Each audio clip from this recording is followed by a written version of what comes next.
आप सभी को प्रभु यीशु मसीह के नाम में जय मसीह की। आज के मनन के लिए हम लोग पढ़ेंगे भजन संहिता 73 उसके 26 और 28 वचन में इस प्रकार से लिखा हुआ है। मेरे हृदय और मन दोनों तो हार गए हैं, परंतु परमेश्वर सर्वदा के लिए मेरा भाग और मेरे हृदय की चट्टान बना है। परंतु परमेश्वर के समीप रहना यही मेरे लिए भला है। मैंने प्रभु यहोवा को अपना शरण स्थान माना है, जिससे मैं तेरे सब कामों का वर्णन करूं। ये प्रभु का पवित्र वचन है। मेरे प्रियो, यहाँ पे आसाफ भजनकार जो परमेश्वर की महिमा और इबादत करने के लिए, उसकी आराधना करने के लिए, गीतों में राग उठाने के लिए ये नियुक्त किया गया परमेश्वर का एक याजक है। और ये अपने मन के अंदर की जो व्यथा है, जो वेदना है, उसको खोलकर परमेश्वर के सामने व्यक्त कर रहा है और कह रहा है, मेरे हृदय और मन दोनों तो हार गए हैं। क्या कह रहा है यहाँ पे? मेरे हृदय और मन दोनों तो हार गए हैं, परंतु परमेश्वर सर्वदा के लिए मेरा भाग और मेरे हृदय की चट्टान बना है। यह प्रार्थना में ही कह रहा है कि परमेश्वर सर्वदा के लिए मेरा भाग है और मेरे हृदय की चट्टान बना है। ऐसे समय में जबकि इसका मन हार चुका है, इसका हृदय हार चुका है, इसने परमेश्वर को ही अपना भाग माना और उसे ही अपने हृदय की चट्टान माना है। वचन 28 में इस प्रकार से कहता है, परंतु परमेश्वर के समीप रहना यही मेरे लिए भला है। जब इसका मन हार चुका है, इसका हृदय हार चुका है, दोनों हार चुके हैं, ऐसे समय में ये क्या कह रहा है कि परंतु परमेश्वर के समीप रहना यही मेरे लिए भला है। हाँ मेरे प्रिय भाइयों और बहनों, हो सकता है आप भी ऐसे दौर से होकर गुजर रहे होंगे, कई ऐसे उतार चढ़ावों से होकर गुजर रहे होंगे, कई सारी ऐसी सिचुएशनों का सामना कर रहे होंगे जो आपके सहने से बाहर है।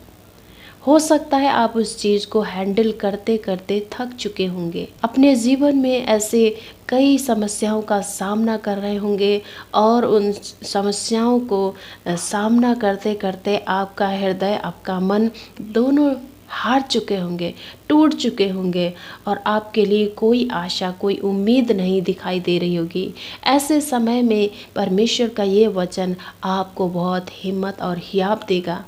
मेरे प्रियो, यदि आप, जबकि आपका हृदय और मन दोनों हार चुके हैं, टूट चुके हैं, आपके लिए कोई आशा नहीं, कोई उम्मीद नहीं नज़र आ रही है, आप परमेश्वर को अपना भाग माने, आप परमेश्वर को अपने हृदय की चट्टान बनाएं, क्योंकि जिसके हृदय की चट्टान परमेश्वर यहोवा है, प्रभु यीशु मसीह है, वो व्यक्ति कभी टूट नहीं सकता।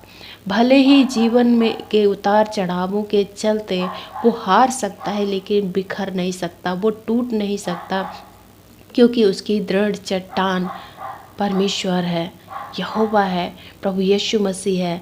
और ऐसे समय में जबकि आपका हृदय और मन दोनों टूट चुके हैं, आपकी उम्मीदें टूट चुकी हैं, ऐसे समय में आपको क्या करना है? आपको परमेश्वर के समीप रहना है, क्योंकि जब आप परमेश्वर यहोवा के समीप रहेंगे, उसके चरणों पर बैठकर अपने जीवन, अपने समय को बिताएंगे, उसके हाथों में अपने आप को सरेंडर कर देंगे, यही आपके लिए भला है। क्योंकि यहाँ पे आसाफ भजनकार अपने आप को परमेश्वर के हाथों में क्या कर चुका है? सरेंडर कर चुका है और कहता है कि परमेश्वर के समीप रहना यही मेरे लिए भला है। मैंने प्रभु यहोवा को अपना शरण स्थान माना है। ऐसे समय में जहाँ पे आपके जीवन में कोई उम्मीद नहीं दिखाई देती है, आप परमेश्वर के नज़दीक आएँ, यही आपके जीवन के लिए भला है। आप परमेश्वर को अपना शरण स्थान माने, ये आपके जीवन के लिए भला है। जब आप परमेश्वर को अपना शरण स्थान मानेंगे, वो आपके जीवन में कामों को करेगा, वो अपनी भलाइयों को आपके जीवन में दिखाएगा, ताकि आप उसके कामों का वर्णन कर सके। आसाफ भजनकार कहता है कि मैंने प्रभु यहोवा को अपना शरण स्थान माना है, जिससे मैं तेरे सब कामों का वर्णन करूं। जब हम परमेश्वर को अपना शरण स्थान मान लेते हैं, तब परमेश्वर हमारे जीवन में अद्भुत काम करता है। वो हमारी खोई हुई उम्मीद को फिर से जगाता है। वो हमारे टूटे हुए हृदय को जोड़ता है। जहाँ कोई आशा नहीं दिखाई देती, वहाँ पे वो नई उम्मीद, नई आशा को लेकर आता है, नई किरण को वहाँ पे लेकर आता है और हमारे टूटे हुए हृदय को, दिल को वो फिर से जोड़ता है। वो खोई हुई उम्मीद को फिर से जगाता है और सब कुछ ज्यों का त्यों कर देता है। यदि आप अपने जीवन में इन सारे उतार चढ़ावों के चलते, इन सारे परेशानियों के चलते थक चुके हैं, आप अपना बोझ परमेश्वर को दें, प्रभु यीशु मसीह को दें, वो आपका बोझ उठाएगा। आप किसी प्रकार की चिंता ना करें। वचन बताता है किसी प्रकार की चिंता ना करें, वरन अपनी सारी चिंता प्रभु को, उसके चरणों में डाल दीजिए, क्योंकि उसे तुम्हारा ध्यान है। मेरे प्रिय, परमेश्वर ने आपके ज़िंदगी के लिए बेहतर प्लान किया है। यदि आप अपनी ज़िंदगी को परमेश्वर के हाथ में दे देंगे, उसके नज़दीक में रहेंगे, वो आपके जीवन को बनाएगा, वो आपके भविष्य को बनाएगा। हो सकता है आप बीमार होंगे, कई समय से बीमारियों का सामना कर रहे होंगे और इन बीमारियों के चलते आप थक चुके होंगे, हार चुके होंगे, कोई मेडिसिन काम नहीं कर रही। आप अपने आप को परमेश्वर के हाथ में दें, उसके चरणों में बैठ के समय बिताएं, उसके वचनों को पढ़ें और उसका पालन करें। परमेश्वर आपको ज़रूर हील करेंगे, आपको चंगा करेंगे।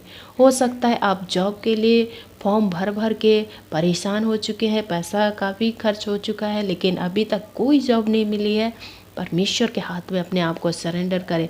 वो आपका भविष्य जानता है, वो आपका भविष्य स्वयं ही बनाएगा। हो सकता है आप अपने परिवार के झगड़ों को लेकर परेशान हैं, आप अपने परिवार में चल रहे विवादों को लेकर परेशान हैं और आप ने समझा के आप उस चीज़ को एक करते करते हार चुके हैं, परेशान हो चुके हैं और कह रहे हैं कि अब तो ये मेरे सब कुछ समझ से परे है, यहाँ पे मैं कुछ हैंडल नहीं कर सकता या नहीं कर सकती। मेरे प्रिय, ऐसे समय में आपको अपने आप को, अपने परिवार को परमेश्वर के हाथों में देने की आवश्यकता है। तो जहाँ से आपकी उम्मीदें ख़त्म होती हैं, वहाँ से परमेश्वर आपके लिए काम करना शुरू कर देता है। इसलिए मेरे प्रियो, आप जबकि आपके जीवन में कोई उम्मीद, कोई आशा नहीं नज़र आ रही है, आप अपने आप को परमेश्वर के हाथों में सौंपें, उसको अपना भाग माने, उसी को अपने हृदय की चट्टान बनाए। आप प्रभु के नज़दीक रहेंगे, प्रभु के समीप रहेंगे, ये आपके लिए भला होगा, क्योंकि आपके पास आपका सृष्टिकर्ता परमेश्वर आपको बचाने के लिए, आपको उभारने के लिए आपके साथ है। सो प्रभु आप सबको इस वचन के द्वारा बहुतायत से आशीष और बरकत दे। हम प्रार्थना करेंगे। हमारे सर्वशक्तिमान जिंदा खुदावंद पिता, प्रभु यीशु मसीह के नाम में हम आपके पवित्र चरणों पर आते हैं। प्रभु, हम इस समय प्रार्थना करते हैं हमारे तमाम भाई और बहनों के लिए प्रभु, जो आपके वचन को सुन रहे हैं।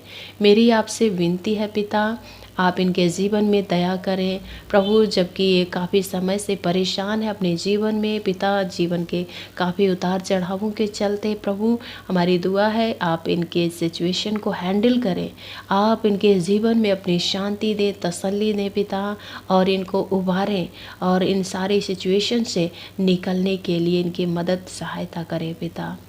प्रिय प्रभु, हम आपका धन्यवाद करते हैं कि आपने हमारी प्रार्थना को सुना है। यीशु मसीह के नाम से हम इस दुआ को मांगते हैं, आमीन। प्रभु आप सभी को बहुतायत से आशीष और बरकत दे। जय मसीह की।